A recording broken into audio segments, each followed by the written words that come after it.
आङो क'क्राझार डिस्ट्रिक्टनि गामिया जोंना हाल्दिबारि क'क्राझार डिस्ट्रिक्ट औ पस्ट अफिसा हल्टुगाव। बेसेबां गोबाव नाजानायनि गेजेरजों नोंथाङा बे साख्रिखौ मोनफुंनो हागोन? आङो थांनाय 2025निफ्राय 2025आव मेनि 24आव फैदोंमोन बेयाव आसाम फिजिकेल एकाडेमियाव आरो आङो बिदिनो 8 मान्थस थानाय जादोंमोन आरो बेयाव खस्थ' खालामनाय जादोंमोन। मा सुबिदा दं बे आसाम फिजिकेल बेवहाय नोंनि जाखिनि नांगौ सुबिदा दंजोबो आरो बेयाव जानाय थानाय प्रेक्टिस खालामनाय फरायनाय गासिबो दंजोबो। नोंथाङा दिनै साख्रि मोनफुंनो हाबाय, बे फिजिकेल एकाडेमिखौ मा बुंगोन आरो सोरनि सापर्टजों नोंथाङा मोनफुंनो होननानै गोसोआव दङ?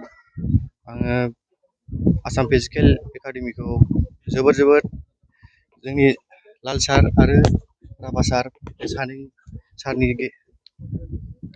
फोरोंनायाव आङो दिनै बे साख्रिखौ मोनफुंनो हाबाय आरो आंनि आनै आरो आमाइ बिसोर सानैयानो आंखौ बेयाव दोनफैदोंमोन।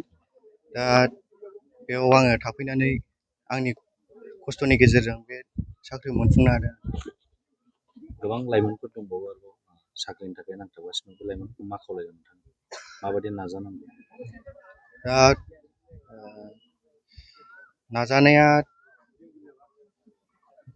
जेखि प्रब्लेम थाया मानो नाजानायखौ नाजालांबाय थानांगौ आरो बिदिनो सोरबा दा सेंग्राफोर दं सिख्लाफोर दं बिदिनो ओरैनो बेरायगारनाय ओरैनो फरायालासिनो थाबाय थानाय ओरैबा ओरै थांथिंबाय थानाय बायदिसिना निसा ड्राग्स बायदिसिना जौ जुवा बेफोरजों गफबनानै थायालासिनो दा सम थानायावनो आसाम फिजिकेल एकाडेमियाव फैनानै दा नोंथांमोनाबो खस्थ' खालामफैनो हागोन आरो गावनि फिथाइखौ मोनफुंनो हागोन आरो।